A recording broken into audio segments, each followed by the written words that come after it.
Alrighty, guys. Welcome back after a semi-long hiatus, but we're back. We're back in action. And I'm ready to remind you guys what happened last time. So, after a bizarre meeting with Sean and the Quasi-Igric, you venture further into the palace. The next room you investigate is filled with a foul-smelling sludge that is so powerful, Meow Wolf begins to vomit.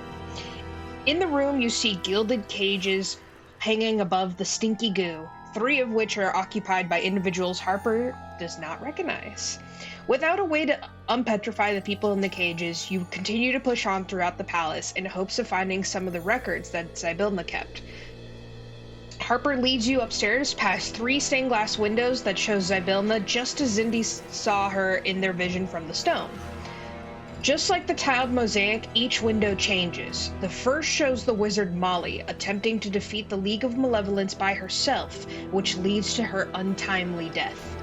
The second shows Blanc, who joins the search for Queen Titania.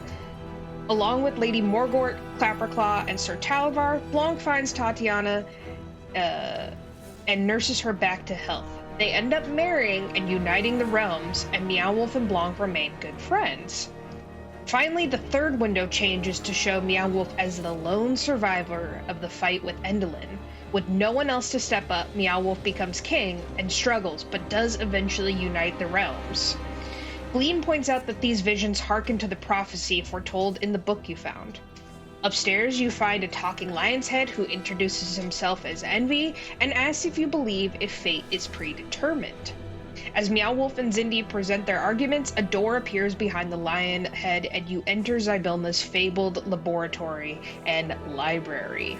Unfortunately, Zybilna seemed to implement a system that only made sense to her, and you desperately try to reveal any useful information with very little luck. You do find some papers with spilled ink, seemingly from the day that the palace fell, as well as a giant silver mirror that shows each of you your heart's desire. As Mollyver and Elkhorn bicker in the back, they accidentally knock over a vase, revealing a secret passageway. You enter Zybilna's personal quarters to find 2 Lamias sitting on her bed. They look unsurprised to see you, but they begin demanding that you bring them Zybilna's cauldron. You remember that Lamias are created by the demon lord Grazitz and are known to be very compelling. Zindi is swayed by their charms, and you hurry them out towards Harper's old room. Harper digs around her mom's room and finds her journal, which reveals that her mother was sent on a mission to the Abyss to strike a deal with Grazitz, from which she never returned. So, it's still technically that evening. You guys are kind of like piled into Harper's old room, and except for Mollyver and Elkhorn, who kind of have gone down the way to the other quarters to try and find their own rooms. But the majority of you are kind of bunking in here. Meow Wolf and Zindi are kind of having a spirited discussion about Lamia's on Harper's bed, while Harper sort of like silently fumes about the voyage that her mother was sent on. How much longer do I have? Am I under this charm? You're gonna sleep. You can sleep it off. We're gonna sleep. Okay. Yeah. Like it's nighttime now. Like you guys have been kind of wandering around this large palace. The idea is basically to avoid having you put yourself in any more danger, that you're going to be taking a little nap. But yeah, for about an hour, you are under their like direct suggestion, but for 8 hours you have like disadvantage on all saving throws. Okay, so we're about to take a rest. Mm-hmm. Okay. Well, my lord, this has been an illuminating conversation. I have now learned that for some reason, I don't know, perhaps because snakes can possibly eat you, you are highly anti-snake. It might change I think it's perhaps changed my opinion of you. However, I have no less respect. My head does hurt, so I think I'm gonna just go to bed early. Yes. Good evening, my lord. Have a good. Yes. I immediately. And then I just go ahead. Knockout. It's Yeah. in such an unnatural, just like in such an unnatural way. Everybody's probably like, "Thank God, that was a lot." I turn to Snoodles, and Snoodle goes, I can't believe she played the snake card.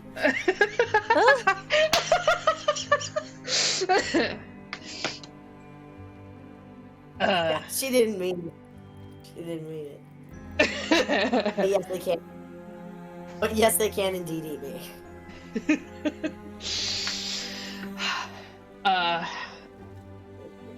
I'm like, what are you doing, Zindi? All you're doing is stating facts. Like, yes, snakes do eat me. You're like, snakes eat a lot of stuff, actually. They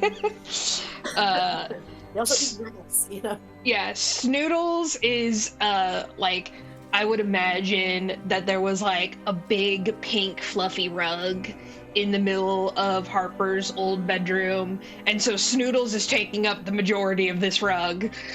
It's just, like, full crocodilian. Juniper is also in the room, kind of settled down by the fire, taking up, like, a full third of the room, like, kind of, like, watching over Zindi, and she's like, oh, that was a little troubling. I think she'll be fine in the morning. She sort of, like, takes her beak and, like, pulls the covers up over her a little, and she, like, it just sort of, like, gives her, like, a worried look.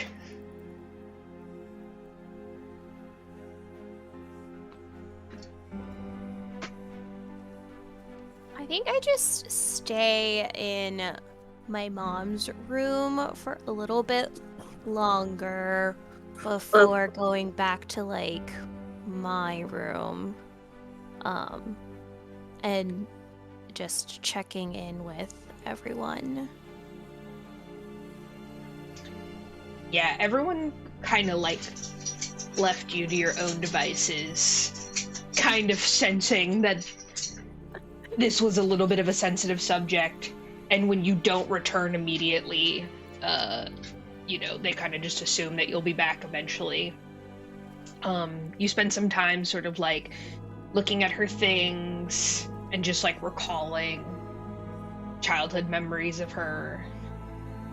And then eventually you make your way back into your room. You see Zindi conked out in the bed. Snoodles on your rug. Juniper taking up the whole room. Meow Wolf, I'm sure, is in their water sack. Yep. It's the sack attack. Yeah, and Keeks is hanging from one of the 4 posters. Like, you have one of those with the fancy curtains. Wow. And he's, like, full Dracula.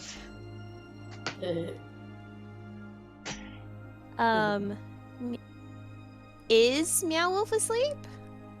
I'm in my sack, snoozing, yeah. Okay.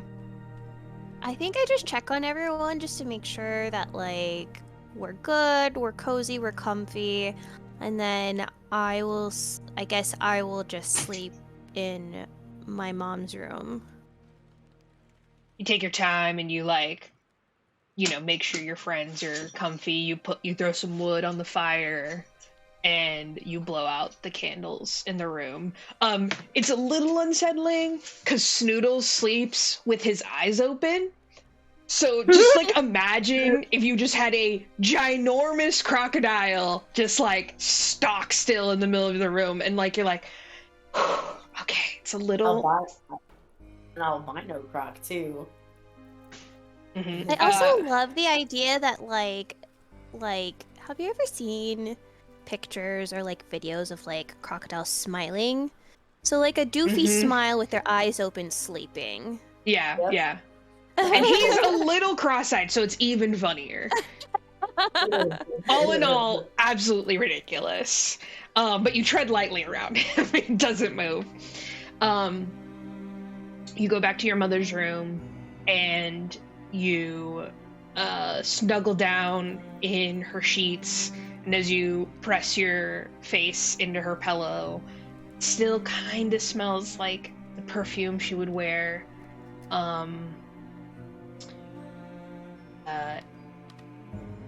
Which would often smell of like boysenberry and lilies. It was a very particular scent that she made herself. You doze off, cursing Razits and the Abyss. Alright, so you guys take a long rest. Sweet. Get them spells back.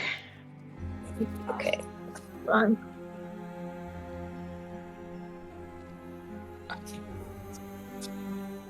Gleam and Mollyver ended up in one of the other servants' rooms, while Amador and Elkhorn bunked up together in another room.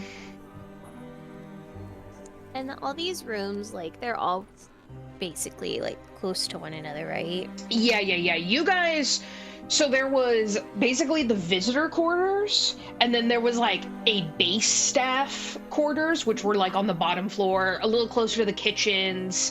More the staff that would be like, you know, seasonal or would change out a lot, or people who weren't considered, like, there was a clearance level that you had to be on in order to be in these servants' quarters.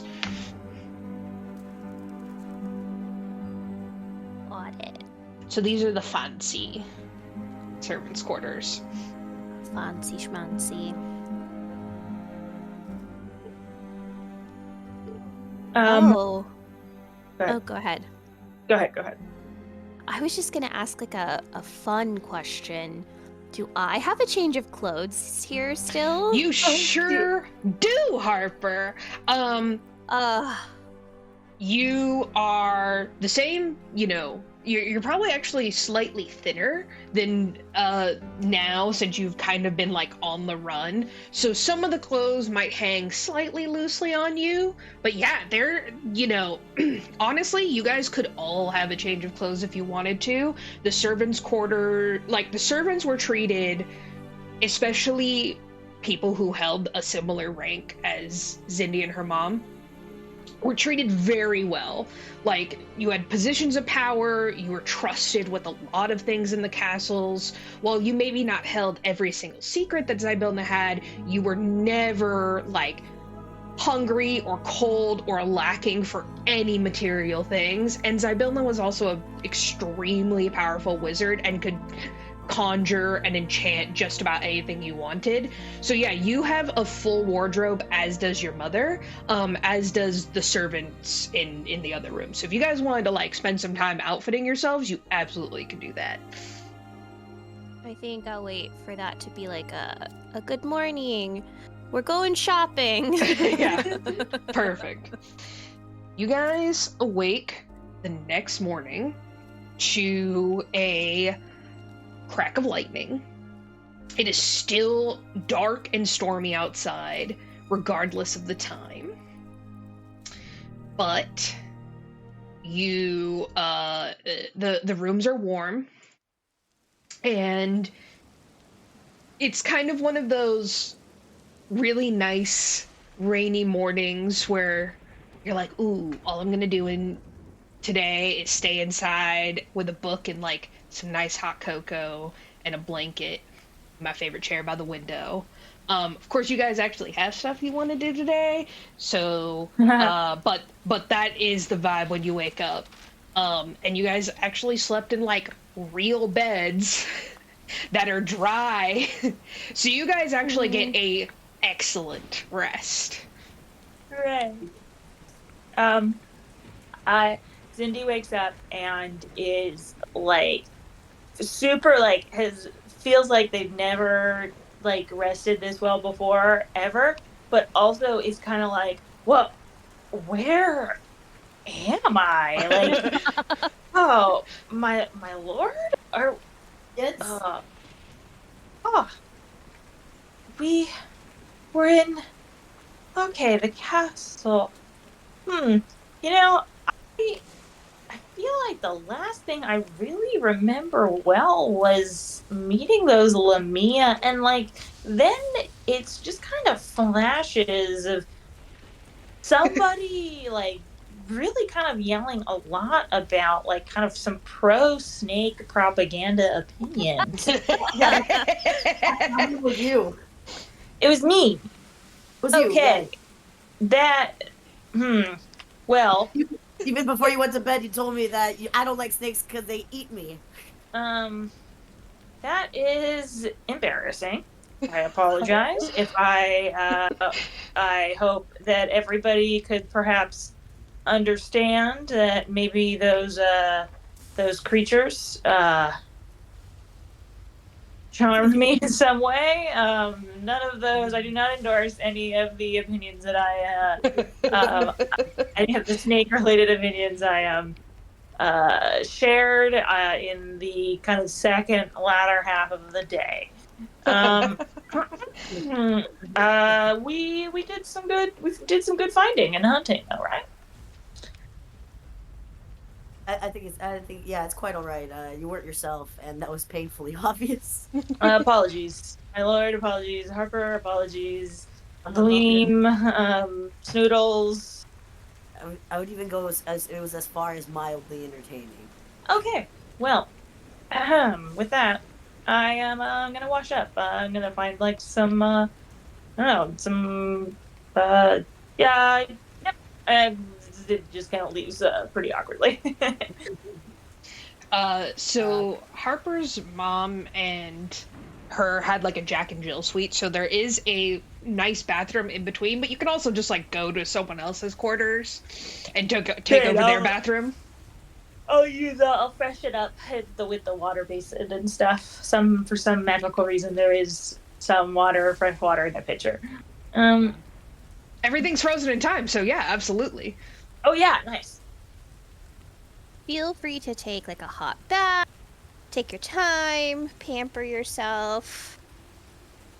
Oh, a bath. I haven't even thought about one of those in a long, long time. Yeah, I probably stink so badly, I have no idea what I smell like anymore. So Zindi goes to bathe. Peer out of my water sack as I go. Did someone say bath? Absolutely, my king. Ah, yes. I may partake in such things. We're talking and then I just like full The Witcher, where it's like a giant tub, like yes. and it is you see that Zybilna has like seemingly enchanted basically like a system that allows you to like pump fresh water into the room, and you see that between Harper and her mother they have every lotion, potion, perfume, bath oil. It's a full Lush up in. Yeah, I was about to say we owned Lush. Yeah. It's a full Lush up in the bathroom. So you guys like take very luxurious baths. Nice.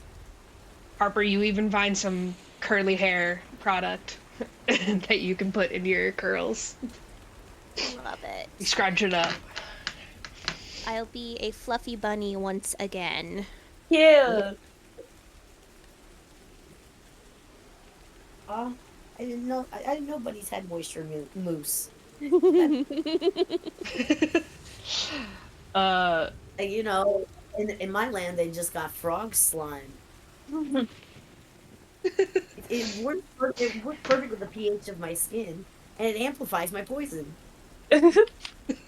Instead of like gorilla snot, the Grung are marketing like Grung slime. Yeah. It's the leftover Grung slime from the spawn hatchings. Yeah. Oh my god. Totally, I feel like in some incredibly fancy city in this world, there's some kind of like, the like the Korean beauty products that have like the snail mucin in it. Oh, Yes. Hey, don't tell me that some of the finest alchemists of this land have not taken some grung slime and made the poison not killer, but really good for reducing wrinkles and great for hydration. It's retinol and hyaluronic acid in one. It's beautiful. As you guys are kind of like taking your baths, Harper shows Meow Wolf a different servants' quarters, which also has a very nice bathroom. Meow Wolf, I'm certain, is splashing around and getting like the whole floor wet. At one point, Snoodles comes in and like tries to get in with you, and you're like, Snoodles, this is my bad.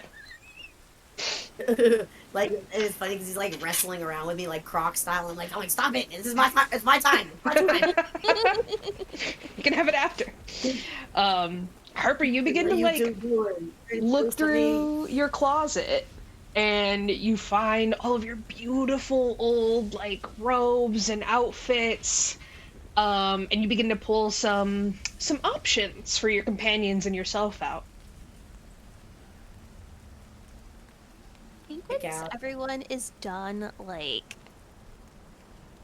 pampering themselves and, like, all that fun stuff, I just gather everyone around and tell them, I know we've been on the road for quite some time, and it's not really something that we've all thought about, but since we're here, I think it'd be nice, a little pick-me-up, if we had a change of clothes. So, by all means, have at it. Literally anything that you can find in here, whether it be mine or in the servants' quarters, please help yourself.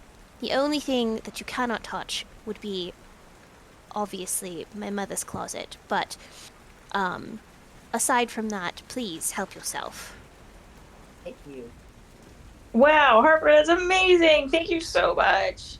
I definitely, some of these, what I've been wearing has gotten kind of torn up. Yes, and I do think that, I hate that I'm bringing it up, but might be a good thing that we are in our best when we do finally meet the last hag. Yeah. Okay, I take a look in one of the closets and I find like a blue velvet robe with some gold trim and go, oh, nice. I immediately slip into it. There is kind of like a like in jewel encrusted like belt that I like clap around my waist, and as I'm kind of like in the closet getting dressed, I shout to Harper and go, Harper, I thought you and your mom were servants. Jeez, this is nice. Well, yes.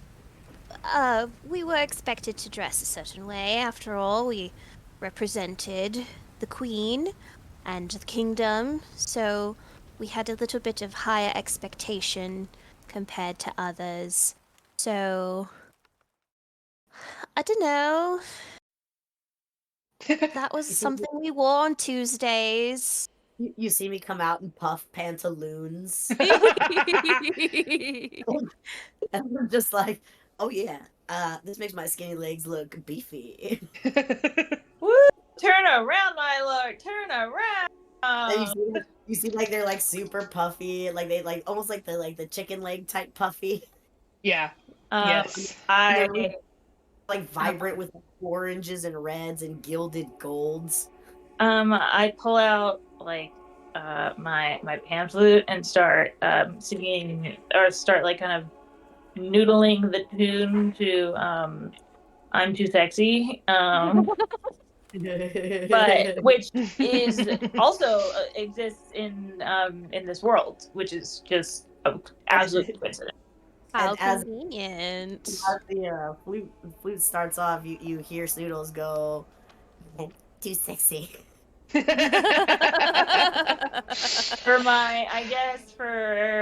it's I'm too sexy instead for my shirt. It's I'm too sexy for my Too sexy for my land, New York and Japan.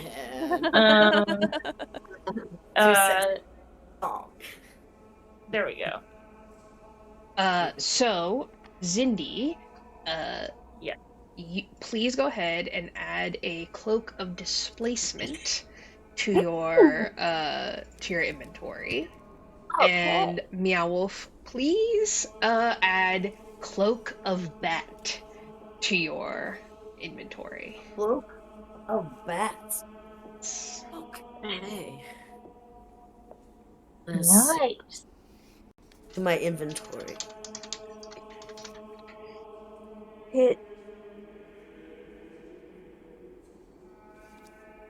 Oh, sweet.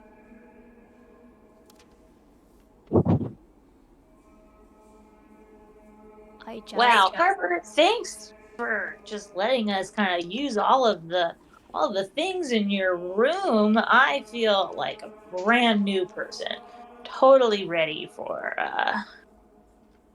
to take on all of the fights that we'll need. I just feel fresh. Good.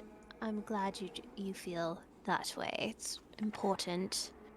Plus, it's been sitting here for quite some time, and I haven't really thought of it for such a long time, and I would hate for it to go to waste. Plus, you guys look great.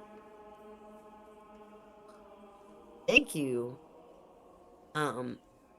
Really excited about having this amazing pants. I've never had pants like this. My liege, you've never looked better. I know these are made for your thick bunny legs, but I mean, they really make my legs look like they're not scrawny froggies.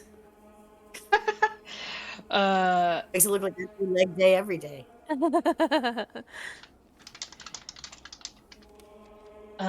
Harper, you kind of start digging around your mother's things, mostly her jewelry, and you find a couple of things. You find a ring of invisibility.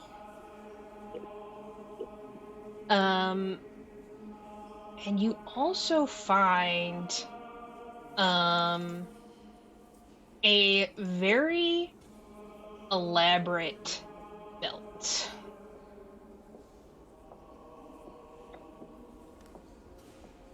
Fun. And then when you put it on, feel kind of buff. So that's gonna be a belt of Hill Giant Strength, which bumps your strength up really high. For no reason, just for fun. So you guys are kind of like looking at yourselves in the mirror. You guys look fresh. You all have beautiful cloaks, and new pants. Everything is fresh and clean. You feel rejuvenated, and Mollyver, Gleam, Amador, and Elkhorn all join you. They sort of like come in a little sheepishly until they see that you guys also have new clothes, and they sort of are like, "Oh, good, cool. This was cool." Oh, they were stealing. That's hilarious. Harper, I hope this is okay. We just kind of felt like, they weren't using it. And I've been kind of wearing the same pants for like 4 years. Like, you understand, right? My god, no, absolutely. That's what I literally was just telling everyone else to do. So by all means, I'm glad you were able to find pants. Were you able to find more than just pants? Oh yeah, I got check out my sick cloak. You see, he turns around and like he has the smallest little cloak on, but like it kind of works on him because like he's short, so he doesn't want too much like in his way. And then you see Bolivar's like, check this out, and she and is literally able to like disappear into the shadows. Ew. Yeah, so she's got a cloak of shadows now. This is basically what Zybelna would do, like, for fun. Like, she'd just have, like, you know how you would have, like, maybe, like, a paint and sip, like, with your, at company parties? Like, Zybelna would have, like, enchant and dine, where you would just bring some random shit in your room, and she'd just enchant it for you. So you guys got a lot of cool stuff over the years. She always took really good care of you. She was very generous. And then you see Elkhorn like nudge Molliver, and he's like, "See, I told you it was cool."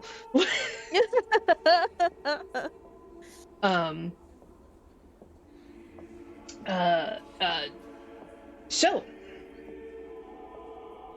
what do you guys do now? Well, I think I look to the group and I'm like, there are still a few other places for us to go to or check out.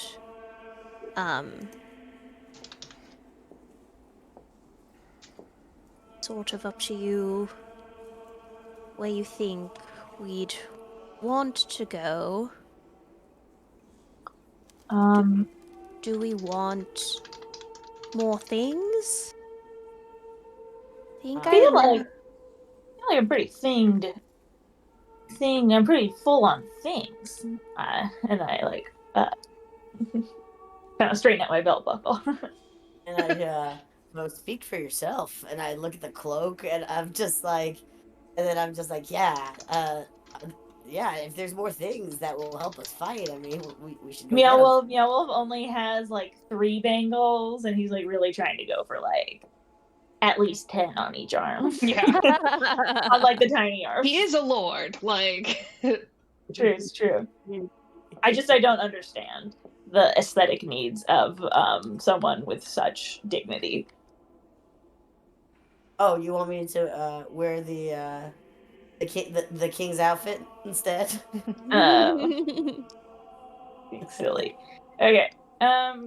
Sure. I guess we should. Well, I guess we can take a look around and see what else we can find, and if absolutely, we could and just we explore, come across, or we could yeah, go to let's specific places. Do oh, we yeah. want weapons? Weapons? That would actually quite. I Zindi would absolutely enjoy to get some weapons for our upcoming fights. You got any tiny swords? Or a little bat? You know, there probably will be something there for you. Ah, cha-cha.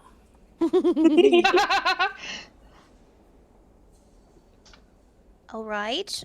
We can make our way over to the armory, and I suppose when we're there we could figure out what the next steps are. I think that's a great idea. You guys make your way. Sorry, Meow Wolf, didn't mean to cut you off. I was going to say, which way was it? It's kind of around the sludge room. Oh. Oh, I'll take your lead. So, like, where we are currently on the map is, like, in a general area where it would be. Let's look at this map. Guess it's technically P29, which could honestly be fucking anywhere on this map. Oh yeah, no, you guys. Okay, no, it's right you guys. It's you guys are right up a level. Okay. So yeah, you just basically go downstairs. Oh, sweet.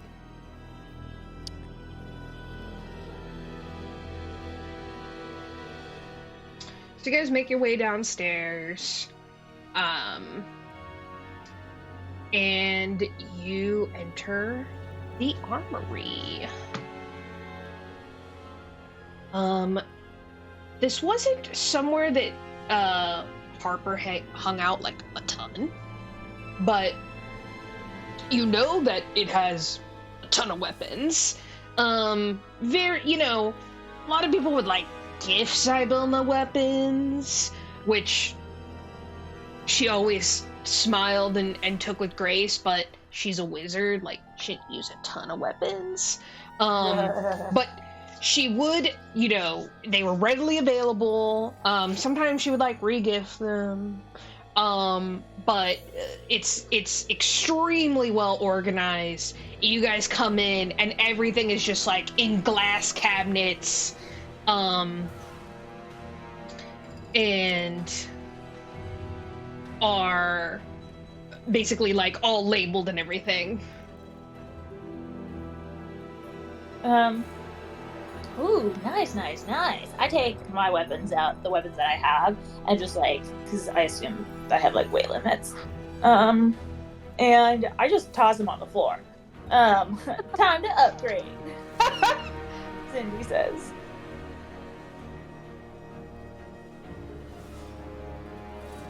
All right, so Zindi, what are you looking for here? I am looking for. Wow, I guess. Okay, can I do a perception in terms of like? I assume there's like literally every single type of weapon. Literally anything you want, yeah. Oh man. Okay. Well, I guess I am interested in finding the most powerful thing that I have. That I can. That you can wield. Actually, that I can wield. Yeah. So.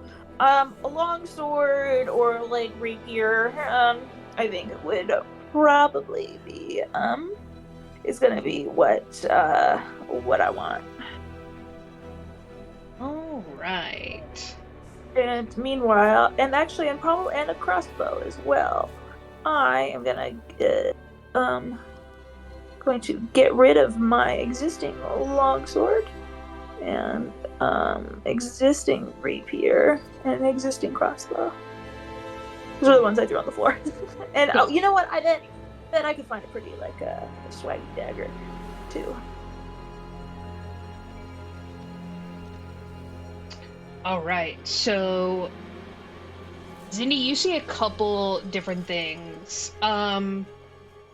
For the crossbows, you don't see a ton of stuff that is super special, but you do find a +2 crossbow. Ooh, okay. Which, not too shabby. And then you're looking for a rapier or a longsword? Yeah. You do find... Go ahead, sorry. Is it crossbow hand +2 or crossbow pulse +2? Crossbow light +2. I think it's just a regular crossbow. Not a hand crossbow. Is it light or heavy? I guess I can only handle light, so it'll be light. Great, done. Yeah. Okay. Ooh. Okay, nice. So you have a +2 crossbow, and then you go over to like the sword area, and you see a couple different things. Okay. So you see a luck blade. You see a dancing sword. Ooh. And you also see a sword of wounding. Ooh. Sorry, what was the very first one? The luck blade. Yeah. Long sword or the long sword version? Yep. Those are all long swords. Okay, and the wounding blade. Well, once per turn, you hit a creature with an attack using the magic weapon. Wound the target. Start of each wounded creature's turn, it takes a 1d4 necrotic damage. You guys see that Okay, it's like a museum, and like literally everything is like immaculately labeled, so it gives you like the full breakdown on everything. I pick it. Zindi picks it up. Kind of turns it around and sheaths the sheaths the long sword of wounding and what was the second one? I'm so sorry. You're good. You're good. The second one was the dancing sword. Ooh, okay. What is that? I guess I'll pick up. Okay. Bonus action to toss this magic and speak the command word. However, it flies up in a text. Hell yeah. Okay, I'm gonna then also pick up the rapier version of that. Ooh, guys, I got a dancing sword. So perfect for a musician, right? Haha!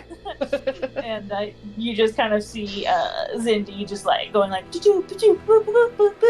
like pretending to dance along with it. So I am armored. Perfect. Meow Wolf, you start like kind of looking around, and what are you looking for? You do have your Staff of the Woodlands still, which is your main thing, but you can wield a club, a dagger, darts, javelin, mace, quarterstaff, scimitar, sickle, sling, spear. So.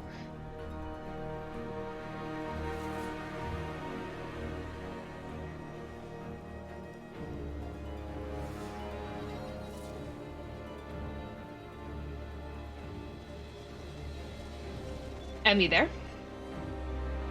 Yes, I am here. Oh, okay, I was like, sorry. what you looking for? All right. I am gonna be. Can I do a perception check? Sure. All right. I'm looking for any sort of weaponry that like emanates any sort of like magical essence. A lot of these are going to be magical, so it's more like, are you looking, like, do you want to keep your Staff of the Woodlands, or do you want to switch it out for a different quarterstaff, or are you more looking for, like, smaller weapons? I'm thinking keeping my staff. I was thinking something small, like magical darts or something. Cool.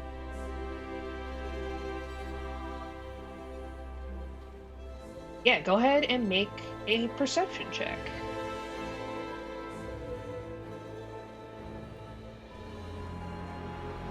Woof, 12. You're kind of looking around and you're like, I really want something that's, like you were kind of hoping like maybe something that would like help your poison or anything like that. Doesn't seem like a lot of grung came through here. But you do see a couple of things that are interesting. You see a dagger of venom. You also see a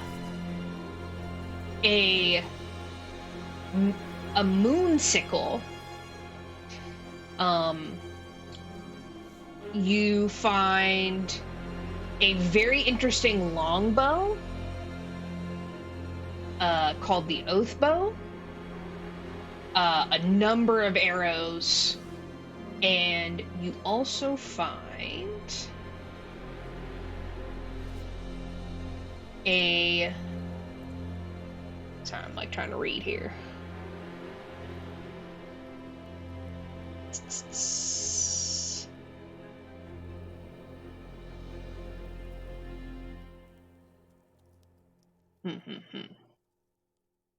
You find a couple of interesting maces. Two in particular you find are a Mace of Disruption and Mace of Terror.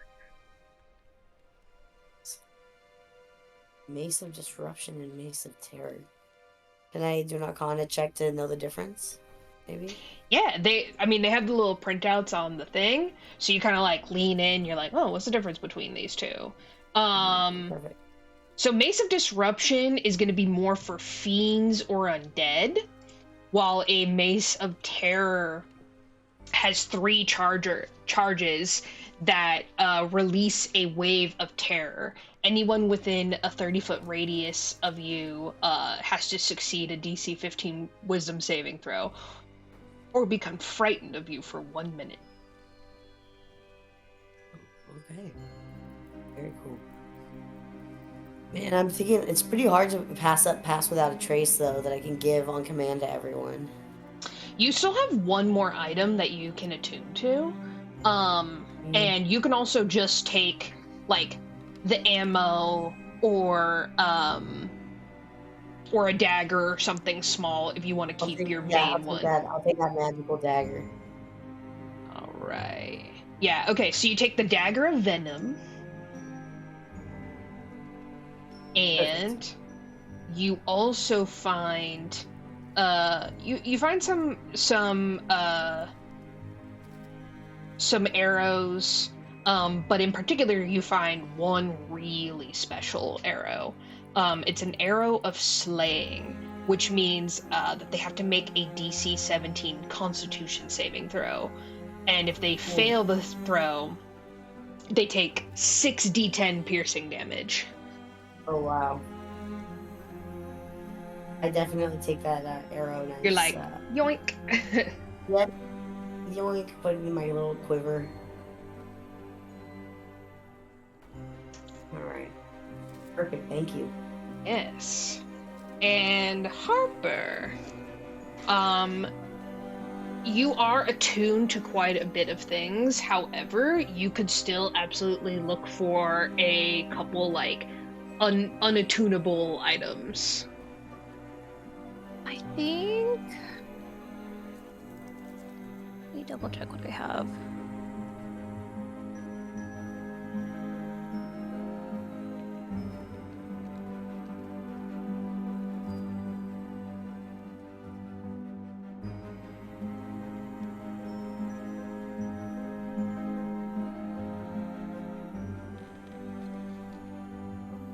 I think I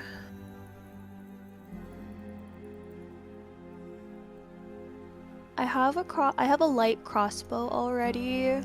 Mm-hmm. Are there any, like, arrows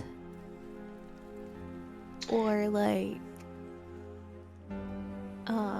You find a +3 crossbow. Oh shit. There was only one very, very fancy arrow. Okay. I guess I will take that. But the +3 does not need to be attuned to, so you can just have that. Sweet. Harper, as you're, like, looking around, you're like, now, I know Zybilna had that one special sword that she was gifted, and you cannot find it anywhere. It was a extremely it was a legendary sword called Snicker Snack, and it was a beautiful almost looks like it was made out of, like, plant matter. It was a bright verdant green with a rose handle, and it almost looked like thorns were, like, piercing you. While Zybilna didn't necessarily fight with a sword, she did have the sword at her side just for the vibes. Yeah. But you cannot find it anywhere. And the only other place that you think it would have gone would be the vault. Ooh. Do I know where the vault is? Great question. Let's see here. Also, what kind of crossbow was it again? +3. +3. It just says +3.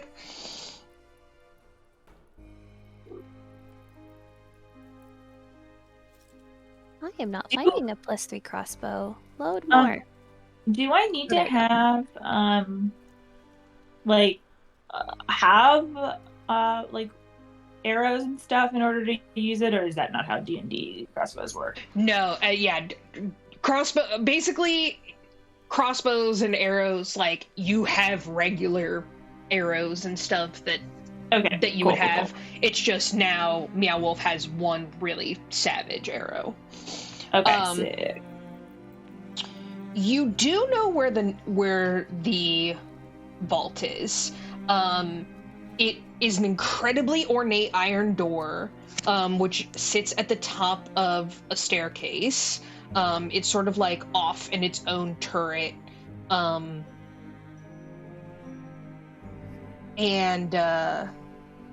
you never really went in there because there was no need to, but it is where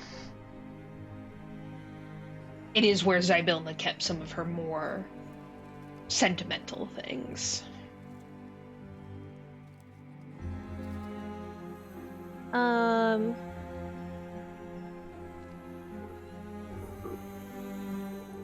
I think I'll wait for everyone else to pick out some stuff and then ask if we could head that way as well.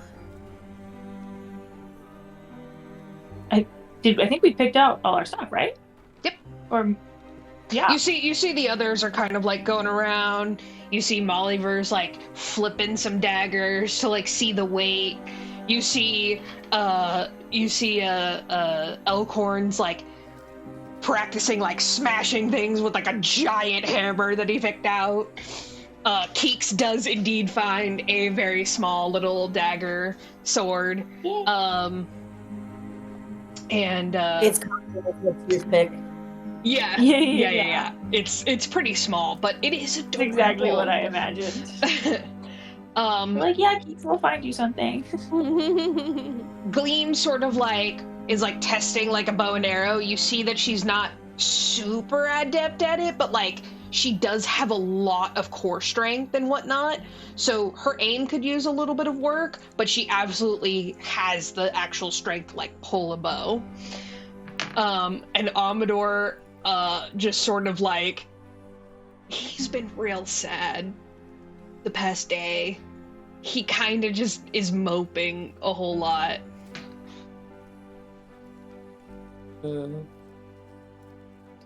Well, I mean, and he's missing his Amador's the dandelion, yeah. Yeah, He's Polynella. He's like disfigured now. Oh, And also just lost his queen and love. Like, give him time, you know? Damn. So, Harper, you said that there's an even the fanciest sword? I feel like that's something maybe you should wield. Is it strong or does it just look cool? well, it definitely looks cool. I'd want it safe. I don't really want anyone else to have that in their possession. So- Good thinking. So, definitely would want to get a hold of that if we can. Harper, go ahead and make me an Arcana or a History check. Okie dokie. God. 23. Nice. So as Zindi kind of asked you about Snicker Snack, you remember what made Snicker Snack so amazing. Snicker Snack is not a regular sword. Snicker Snack was intelligent. It couldn't speak per se, but it had a penchant for killing evil, and it Oh, Jesus. like that was its whole thing of like it wanted to slay evil. And you remember Zybilna, when she first got, she told you that it could only be attuned to by someone who was decidedly not evil. She thought this was an amazing boon because she kind of told you that the League could never get their hands on it and wield it. While they may be able to destroy it, they could never use it for evil. but it was also kind of fickle, if you remember. It was a little sassy. Right on. I share that with the group. Ooh, a sassy sword. That looks fun. I think this is really so this is gonna really help us out. It's really weighs things in our favor. Thank you, Harper. That's if it accepts me and, I don't know, if it thinks I'm cool enough or something like that. Oh, you're definitely cool enough. I agree. Second that. Yeah. I don't know anybody that swears as eloquently as you do. Immediately blushes. Yeah, Harper, you got a real way with words. Thank you.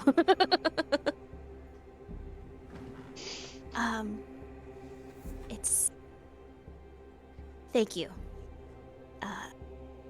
Yeah, so, awkwardly, like, let's go to the vault.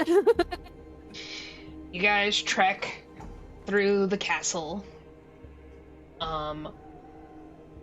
up to the second level once again, all the way across.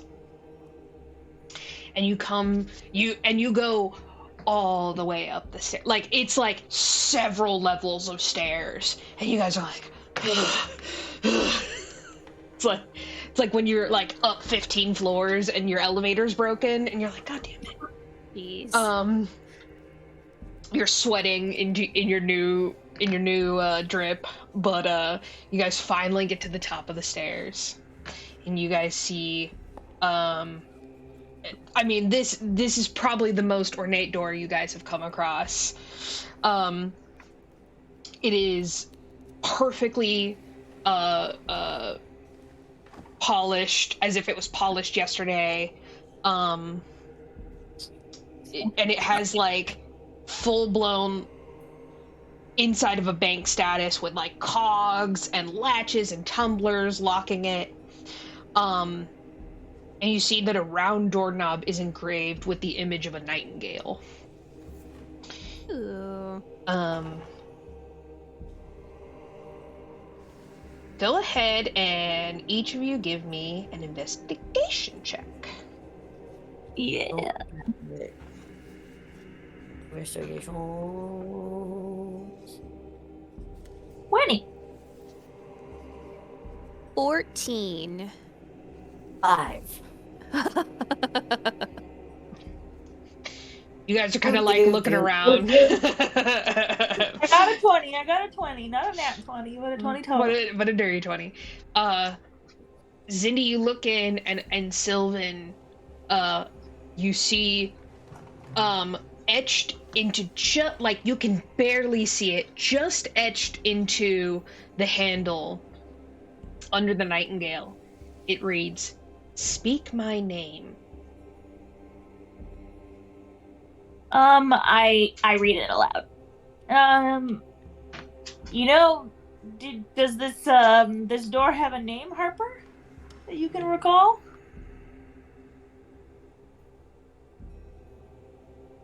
Does the door have a name?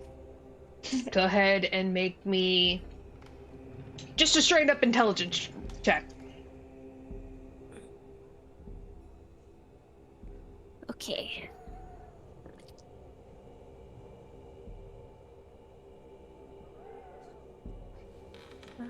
Another 14. You're like thinking and thinking. You're like, I don't remember Zybilna ever mentioning that she named the door. And you're kind of like thinking about like what it could possibly be called. And you remember that Zybilna herself had several different names.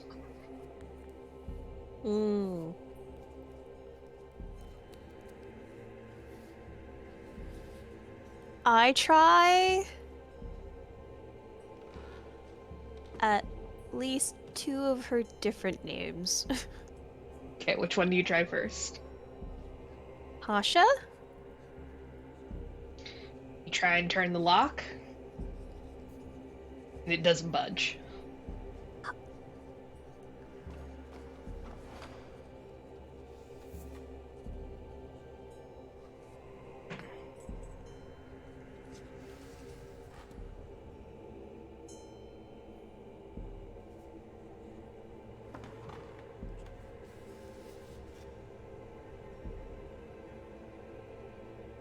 I don't remember any of her other names. That's bad. Zindi, make me. Yes. I know, an it's on the tip of intelligence my check. Oh, okay. It's on the tip of my tongue. I from my wasn't from the weird kind of vision I saw. Can't remember what they called her. Intelligence. Okay. Okay. 17. As Harper says, Tasha, you flash back and you remember the old woman saying to the young witch, I'll name you Natasha. Tasha's just a nickname. Okay, and so I say, Natasha! And I try and turn the lock. As you say Natasha, every single cog and tumbler starts like, starts opening.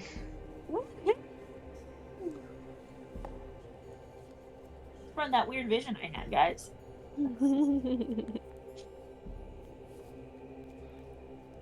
The vault opens. That was effective.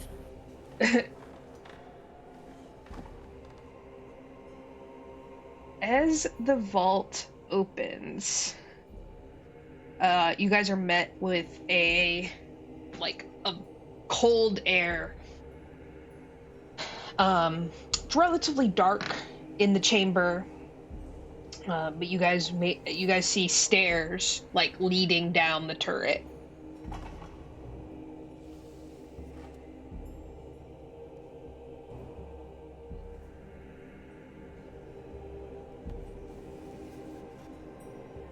So we go down the stairs? You guys go down the stairs. And Whoa. Eventually at the bottom, you see it's like a rather circular chamber, illuminated by enchanted balls of colorful light. In the middle of the room, you guys find a lot of gold and a lot of platinum. This is obviously this is where Zybilla kept all her money, which is, again, money wasn't really a thing in Prismere. So again, people would bring her gifts and she's like, great, throw it in the vault. Zindi whistles. Damn. Can Zindi pick up picks up a platinum coin to kind of look at it, and then when nobody's looking, tries to slip it in their pocket. Yeah, make me a sleight of hand. What? Just one, guys. Just one. But yeah, that's only 10 gold. But yeah, make me a sleight of hand. Okay, 15.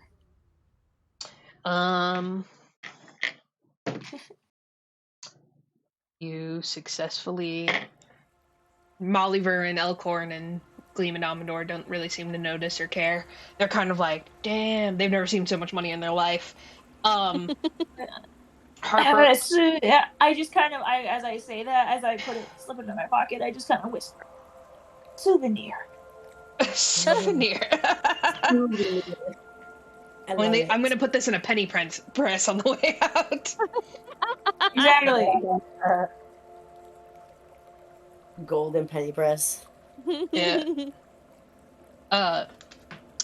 You guys see that sort of in kind of on the back wall on a pedestal, you see a pretty large chest And you also see a absolutely breathtaking sword.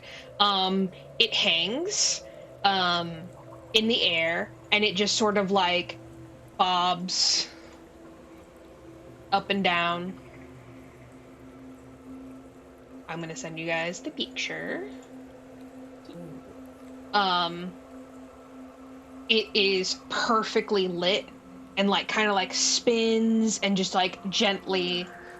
That's pretty. And it sort of like almost seems to notice you guys as you come into the room.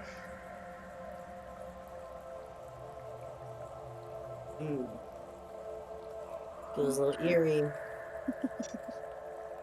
I think I slowly walk toward it. And I'm like, "Hey, girl." You see it stops, slowly bouncing, and it just like kind of pulls itself up. And like almost seems to like tilt itself.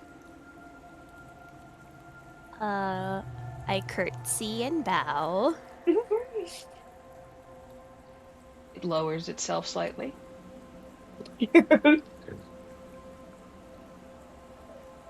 It's been so long. You look great. Does a little twirl.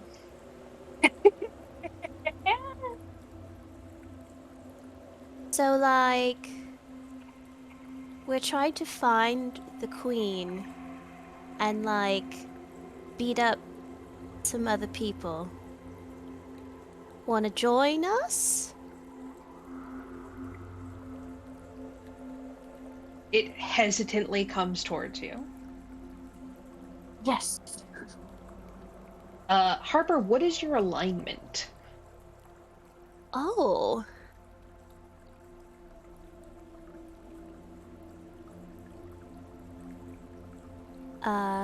That is a great question. I did not choose that. Fun. Of course you did. You're just forgetting right now. I mean, I feel like since I worked with Sibilna truly, I probably at one point was like chaotic neutral.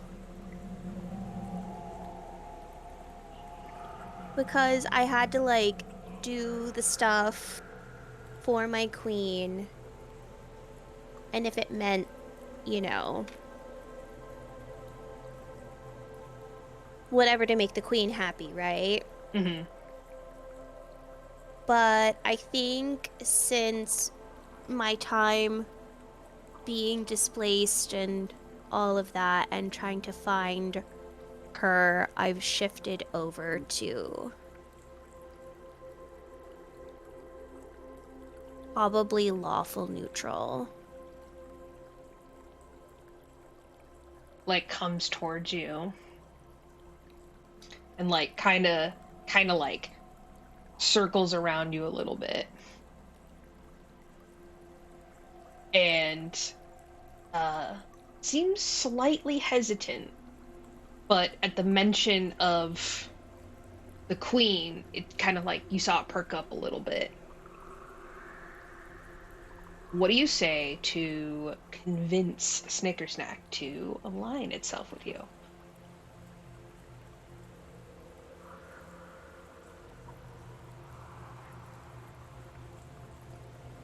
I don't know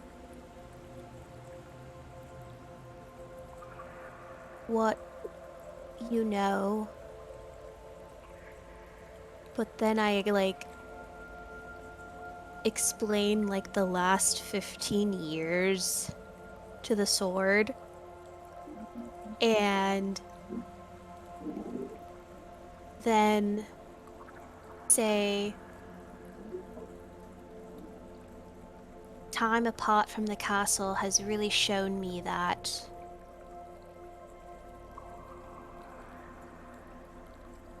all of you, all of everyone here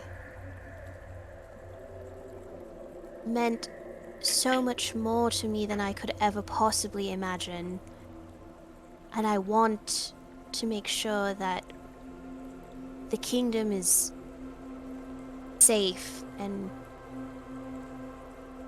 that the queen is safe and that those who have done wrong pay and get what they deserve. And I think you'll be thrilled to know that the person we have to confront is someone who's given the queen a hard time for all her life.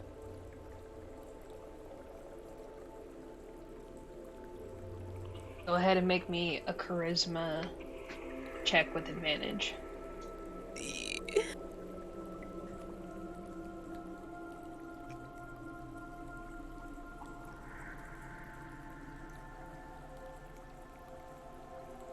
Uh, 22.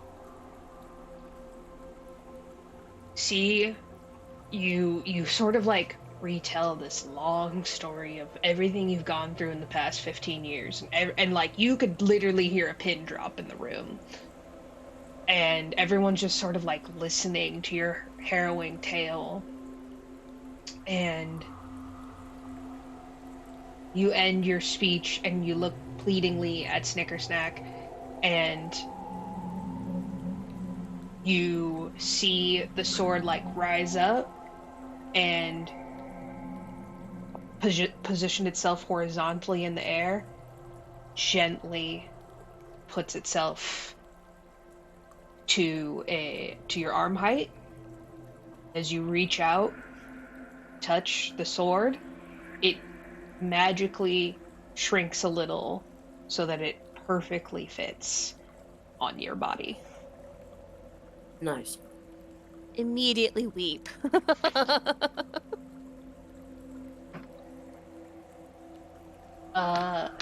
You now wield the Snicker Snack. Look at that. It's just your size.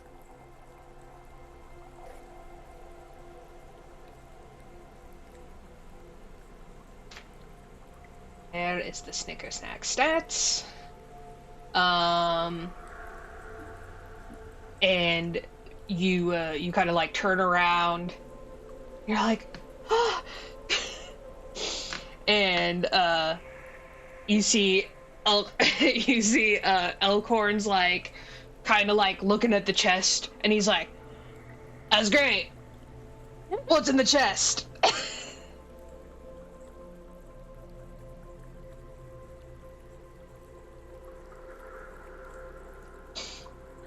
I don't really know what's in the chest, but you can open it if you want to.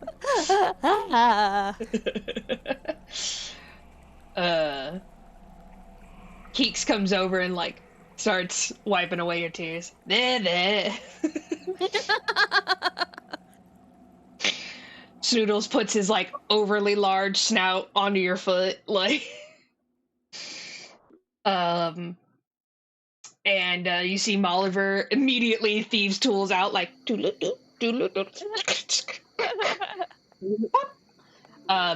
inside the chest you find an incredibly ornate scabbard adorned with phoenix feathers that obviously matches Snicker Snack. She hands it to you, and you can sort of like pop on the scabbard to hold Snicker Snack.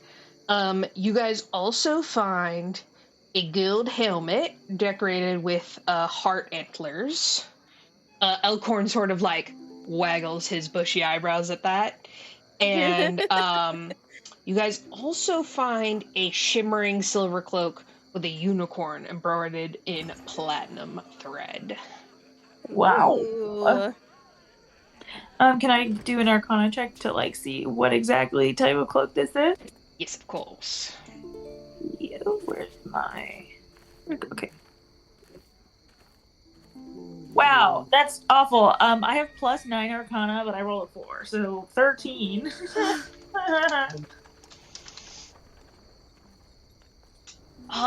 You kind of. I go, ooh, shiny. Yeah.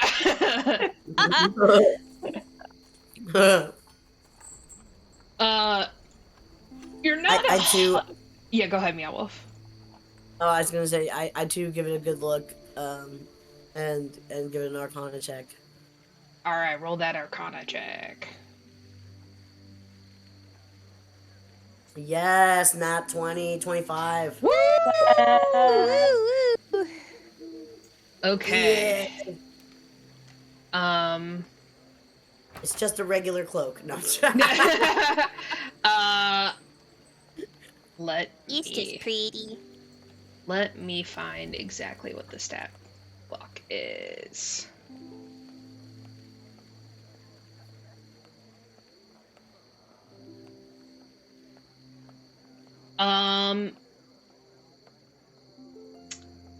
This, you kind of look at it, and as you run your hands along the beautiful silver cloak,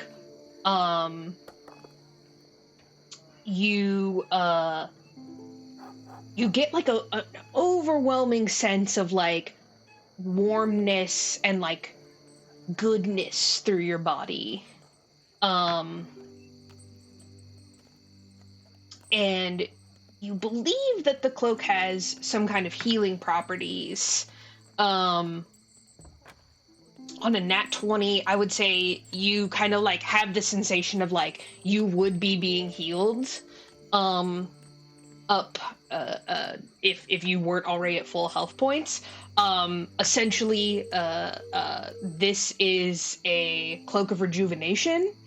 The wearer, one time, if they ever go down to 0 hit points, will be like they won't actually go down to 0 hit points. They regain half of their hit points automatically. This is the unicorn cloak? Mm-hmm.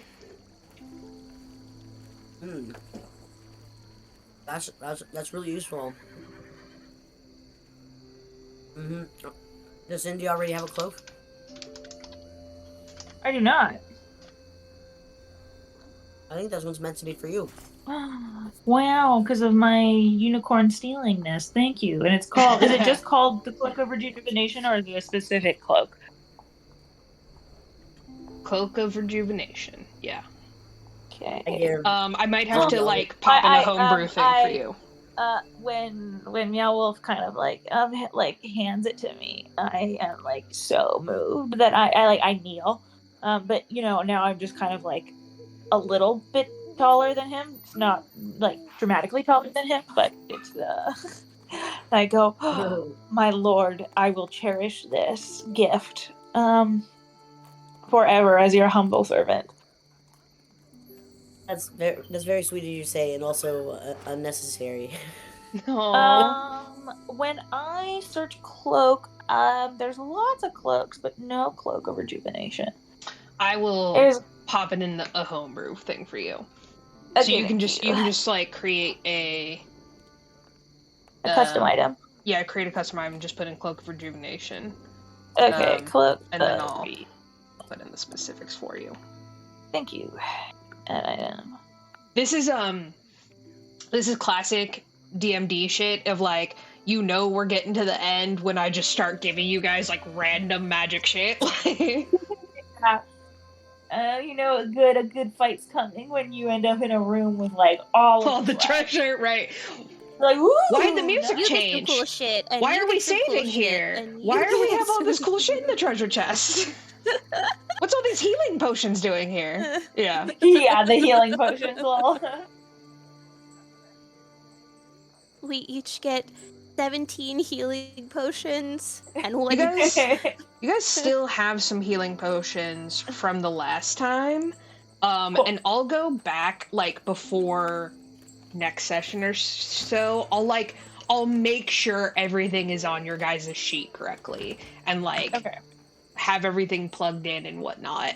And then that way, if you want to like move some things around within the NPCs and stuff, you guys can also do that.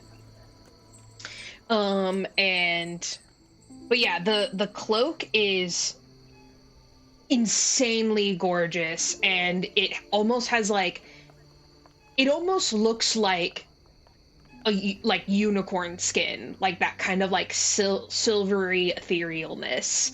It truly is one of the more beautiful things you've seen, and you've seen a lot of beautiful things in the castle. Stunning. Woo, I feel so cool. It's shiny. You see Elkhorn kind of like humbly like goes up to Harper and he's like, hey,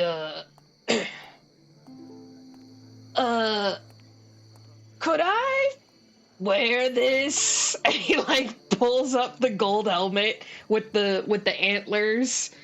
And he's like, I'm just the only one who wears a helmet, and like antlers are kind of my thing.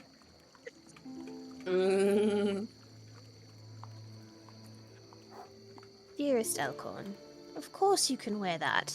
Fucking Oh, that sweet! looks so good. Like, and he like takes off his helmet and he like nicely puts it back into the treasure chest, and he like puts on the gold one, and he like flounces out like his like long hair underneath it.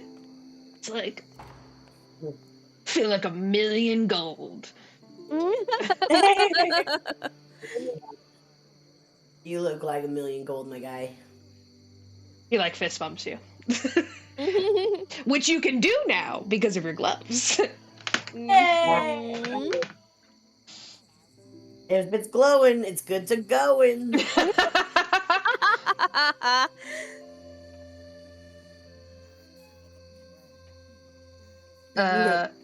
All right. It is a bit obvious that I want to touch people, but You're like open to it, like. All right, where do you guys go from here?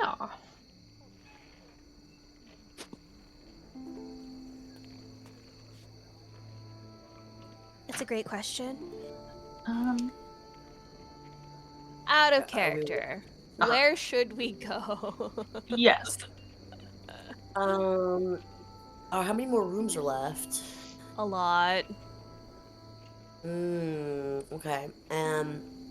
Do we want to visit all of the rooms, or do we want to like? I do not, but if there's a majority that wants to, I won't complain about it. I did send Harper a list of like, here's the most important things. But you guys hit the vault and the armory were probably like, you should probably hit these up because that's where magical stuff is. Got it. But Harper, you can decide if you want to share or not. Oh yeah, totally.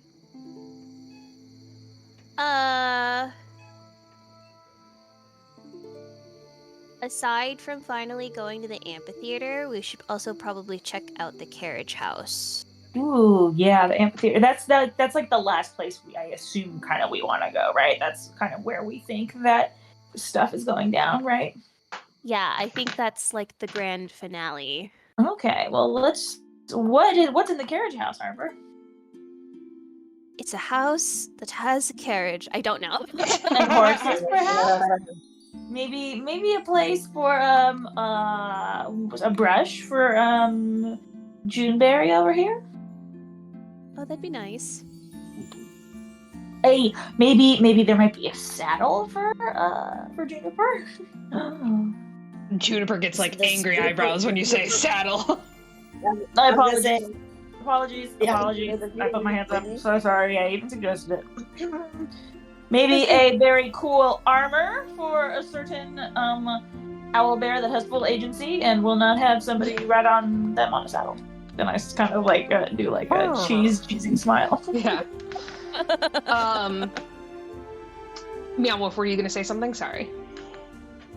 I was gonna say, if anyone wants a saddle, it's probably Snoodles. Ooh. You see Snoodles with the cross eyes.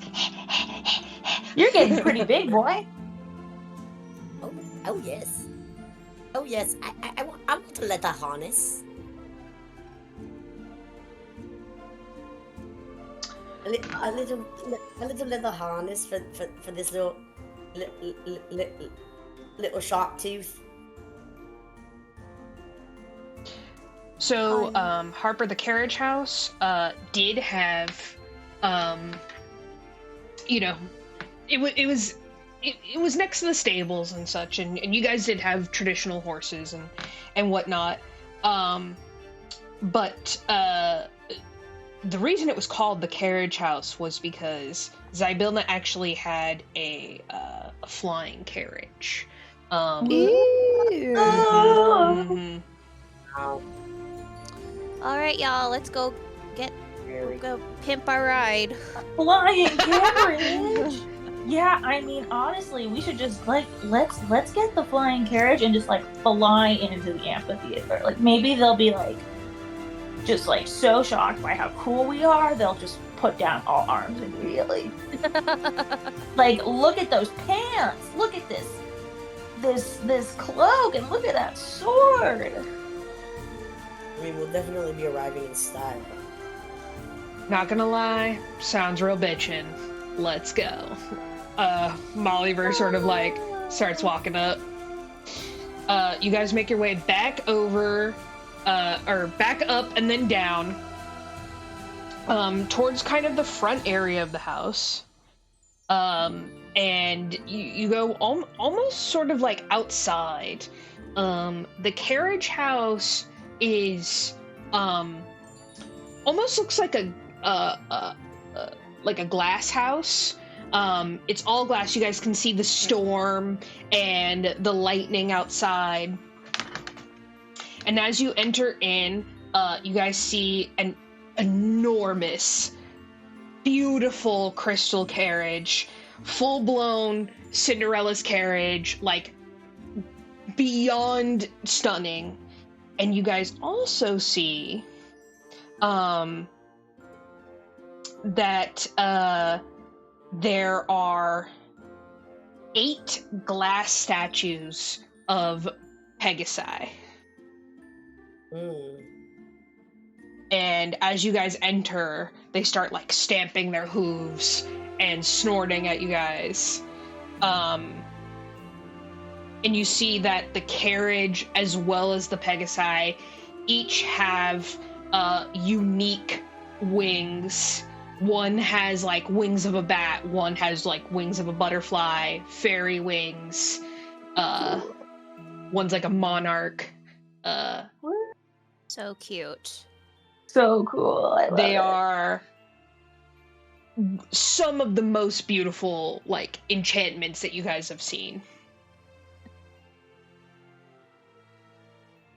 Fantastic. So it's the glass Pegasi have come to life. Is that what I'm getting?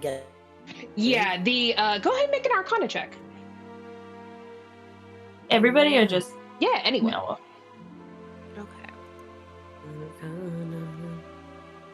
Okay, 26. Okay. A 10.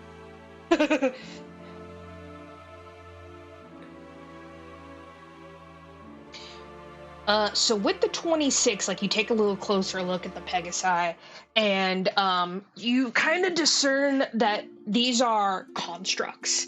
And the reason that Zybilna probably made these is because, unlike regular horses, constructs would be immune to things like exhaustion, or being charmed, or frightened, paralyzed, or petrified.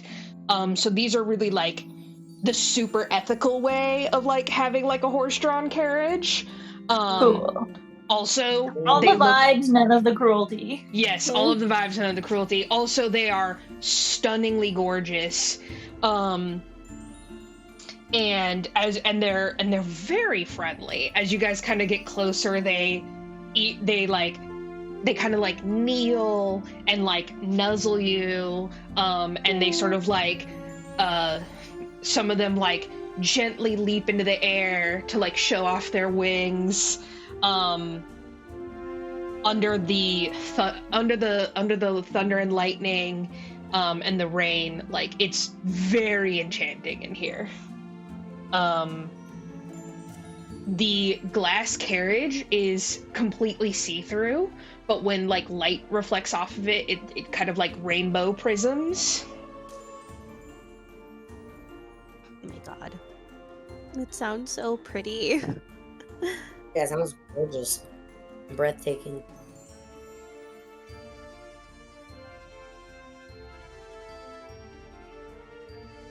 The glass pegasi sort of like clip clop on the marble, and they just start like lining up. They kind of know the drill, and as each of them take their spot, you see that they are they sort of like have saddles and reins appear on them, and they look like they're made of starlight. So they're like impossibly like a silver gold, luminescent almost.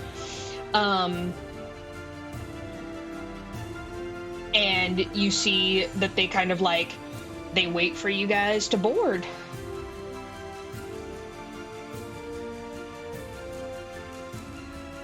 Nice. Are we ready? Oh wait, I we're I guess, is this it? We're gonna fly into our fight on the in this rainbow carriage? Speak for yourself. I'm gonna sit in this thing and go in style. Flies in, like sits down, like makes himself super comfortable. What's it like, you think, Keeks, after, you fly all the time? Is it different when somebody else is flying for you? Oh yes, it's very luxurious. It's not luxurious. It's not luxurious when I do it. It's like the equivalent of having a chauffeur versus having to navigate yourself. That makes sense. Kind of a silly question. I apologize. You know, you ever heard the joke, I just flew into town and boy are my arms tired? I have. Is that actually, did you make up that joke? Were you the... I did. I was the one that originated that joke. I can see that, because I don't really know how else most people in Feywild would be flying. It was pretty literal when I said it. Not many people thought it was that funny because they're like, yeah, bats fly.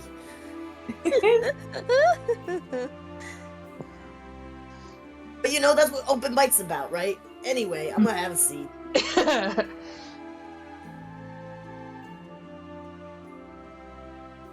You see, you guys kind of look around and you guys see the rest of your party.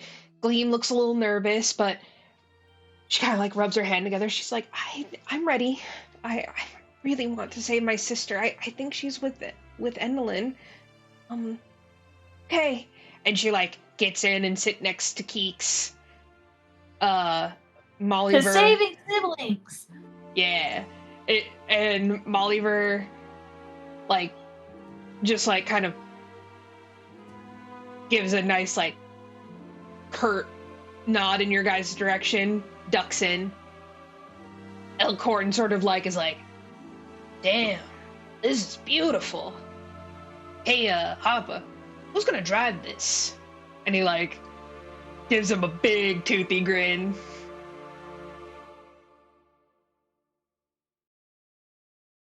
I'd imagine that it's like self-flying, right? Like you just tell them where to go and they just like know where to go, or does someone actually like Well, I have to couldn't help but steer? notice that there is a seat in the front. Would you like to drive? Oh, well, if you insist. And he like hops on up. And he's like, you've never seen the dwarf move faster. He fully scrambles up the carriage and he like takes a seat. You see his like little legs are like kicking in excitement, and he like takes the reins of Starlight, and he's just like like a full kid at Disneyland status, like, hell yeah, this is sick. And he's like, he like adjusts his like helmet and he's like, I'm ready to fucking rock. Let's go. Hell yeah. You see Snoodles, like, full Crocosaurus, like, slithers on in and tries to get on a seat and then, like, thinks better about it and just, like, sits on the floor. Yeah. He curls up into what looks like the strangest little white concha. Starts looking like a little concha bread with all his little ripples. Yummy. You see Juniper looks a little Conchita. nervous and she's like, you think I'm gonna fit?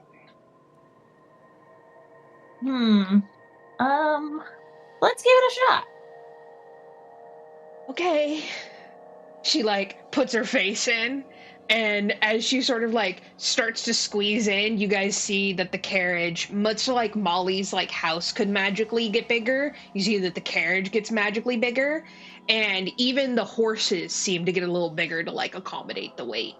They're now, like, full Clydesdales Pegasi. Oh my gosh. And See, June, we were never gonna leave you behind. okay, cool. I really want to get this bitch. And she, like, pops a seat next to Snoodles. Nice. Amador just sort of puts his face towards you guys and he's like, all right,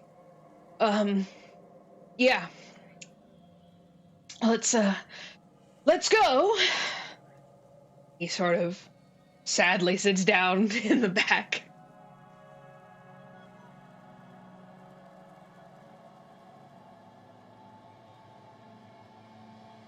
Out of character, part of me wants to, like, offer Amador if he wants to stay behind, it's okay. Like, if he's too heartbroken. He did almost die in the last fight, so totally up to y'all. There's honestly no reason for him to come along other than die. He's already hobbled.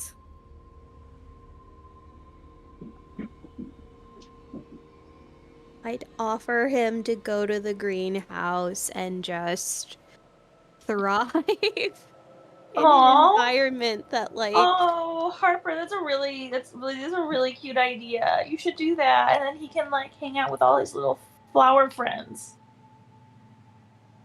There is a rose garden. I think I'm gonna do that. Oh, and maybe we can visit him later, and maybe he'll have a new rose friend. There you go. So, Amador, can I speak with you for a moment? Sure. He sort of steps out of the carriage. I,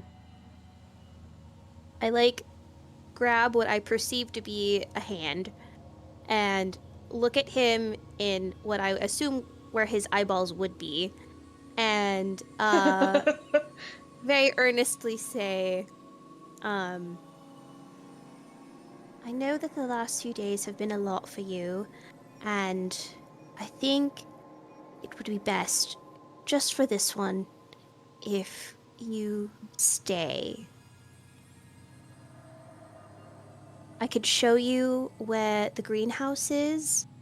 It could be amongst the other flowers, some of which you might even recognize because the summer court did provide some of their most beautiful plants for the queen's pleasure. It's warm, it's safe, you won't be in harm's way. You see, like, 2 petals fall off of Amador. Oh gosh. And he goes, oh, really? I mean, I really don't want to die. I've already lost so much. Damn. But think of how much you can gain by being in the greenhouse where you know you'll be safe. Okay, yeah, I mean, I wasn't gonna ask, but since you insist. Damn. I think I very quickly we bunny hop over to the greenhouse, get him settled, come back. Yeah, you drop him off at the Rose Garden, which is in an absolutely vast greenhouse. It is this seems to be one of the only places that hasn't really been affected by the frozen in time, and it's very overgrown, but you see that it is like brimming with just flower beds, trees, topiaries. It has a beautiful stream in here. There's roses, cowslips, hyacinths, lilies, peonies, and Amador looks back at you and with his one hand squeezes your paw, and he's like, "Thank you." You're welcome. Yes. And when we're done with the fight, we'll come back to see how you're doing. I wish you all the luck. And he kind of hobbles in, and you see him bed down in a empty spot, and he begins to take root. Bunny hop back to the carriage house. Elkhorn's ready to rock, and he's like, "Oh, that was very nice of you, because I really think that dude could have died." I think he was going to as well. The fact that he made it this far is really impressive. It honestly is. He's a flower. And we went against something that almost killed Snoodles.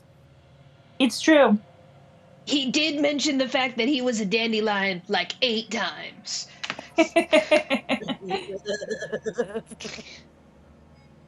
All right, ready to rock? He's just absolutely slapping the shit out the reins, and you see the Pegasi, which are now full blown Clydesdales, are like. Let's go. You guys pile into the carriage, and the glass seats are surprisingly comfortable, and everything inside is you can see crystal clear on the outside. It's almost like you're traveling in a bubble, and you hear Elkhorn "Yeah!" outside, and you see all 8 of the Pegasi with their beautiful wings start running, and they take flight, and you see the carriage house top magically open to accommodate the carriage and the horses. You guys fly into the storm, and that is where we're gonna end for tonight. Thank you. Yeah, that was really fun. Yeah, that was so cute, you guys. It was really cute. It just felt really cute. Yeah. And I feel such a good lead up to Yes. what will be probably a very exciting finale. Yeah. Possibly multi-part. Yes, possible multi-part. But yeah, that was really good. We got some stuff we needed. We let Amador off the hook. I'm so happy for him. Poor guy. He needed something. I was so glad that Lindsay was should I tell Amador to stay? I'm yes, please God, tell Amador to stay. All right, I'm gonna end the stream.